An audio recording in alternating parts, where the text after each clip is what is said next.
saya akan dua. Selamat pagi Pak Bonda, selamat pagi teman-teman semuanya. Perkenalkan kami, kelompok kami dianggotakan saya, Raymond Dutula dan juga Wilson, Evan, serta Jepia ingin mempresentasikan untuk sejarah Indonesia. Kami akan membahas tentang PKI dan juga Perhimpunan Indonesia. Yang pertama kita akan membahas tentang PKI. Nah, apa sih pengertian dari PKI? PKI sendiri adalah partai singkatan dari Partai Komunis Indonesia. Nah, Partai Komunis Indonesia ini adalah sebuah partai politik di Hindia Belanda yang terlarang dan telah dibubarkan.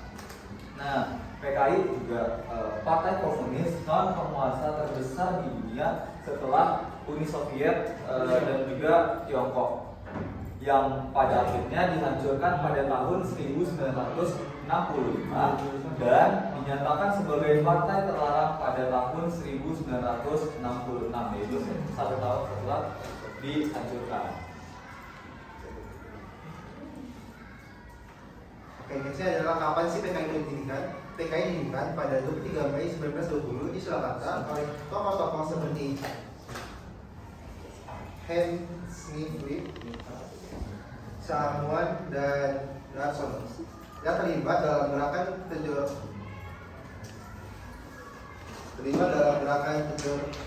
Proaminato. Snevlier, seorang tokoh komunis Belanda, berperan besar dalam pembentukan landasan ideologis PKI. Seorang aktivis buruh dan Darsono, tokoh penggerak nasionalis, juga turut serta PKI.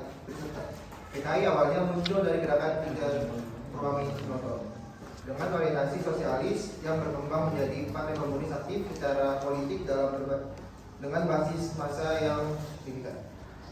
Nextnya, apa sih tujuan dari PKI? PKI memiliki tujuan utama untuk mewujudkan masyarakat komunis Indonesia dengan menghapus sistem kapitalisme, imperialisme, dan kolonialisme. Mereka ingin memberdayakan buruh, mengakhiri eksploitasi kelas, serta mendorong partisipasi aktif masyarakat dalam proses politik. Namun pada tahun 1965 PKI dihancurkan pemerintah Orde Baru, mengakhiri dampak signifikan mereka dalam politik Indonesia. Nah, yang kedua ada Perhimpunan Indonesia. Jadi, apa sih Perhimpunan Indonesia itu? Perhimpunan Indonesia adalah organisasi politik pertama yang menggunakan istilah Indonesia di dalam namanya. Ide-ide tersebut dipengaruhi oleh ide sosialis dan Mohandas atau Mahatma Gandhi di India tentang pembangkangan sipil tanpa kekerasan. Saat Perhimpunan Indonesia kembali ke Indonesia, mereka aktif dalam studi dan akhirnya di partai politik untuk memperjuangkan kemerdekaan Indonesia. Dua tokoh Perhimpunan Indonesia yang terkemuka adalah Sutomo dan Muhammad Hatta. Lalu kapan Perhimpunan Indonesia itu didirikan? Jadi Perhimpunan Indonesia PI itu terbentuk pada 25 Oktober 1908 di Leiden, Belanda.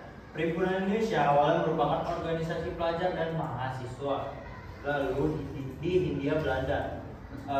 Namun seiring waktu nasionalisme Indonesia berkembang, mendorong PI untuk bergerak dan dalam perjuangan kemerdekaan berubah namanya menjadi Indonesia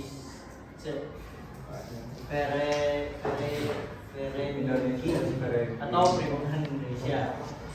Kemudian pada tahun 1925 organisasi berubah namanya menjadi Perhimpunan Indonesia.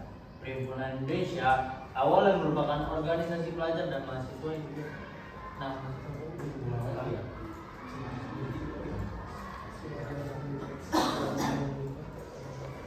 Next. Lalu tujuan dari Perhimpunan Indonesia. Perhimpunan Indonesia didirikan dengan tujuan memperjuangkan kemerdekaan Indonesia menjadi pelopor gerakan nasionalis yang mengadvokasi kedaulatan bangsa Indonesia. Organisasi ini awalnya merupakan wadah perkumpulan para mahasiswa Indonesia di Belanda. Namun sering waktu nasionalisme Indonesia berkembang mendorong PI untuk bergerak dalam perjuangan kemerdekaan.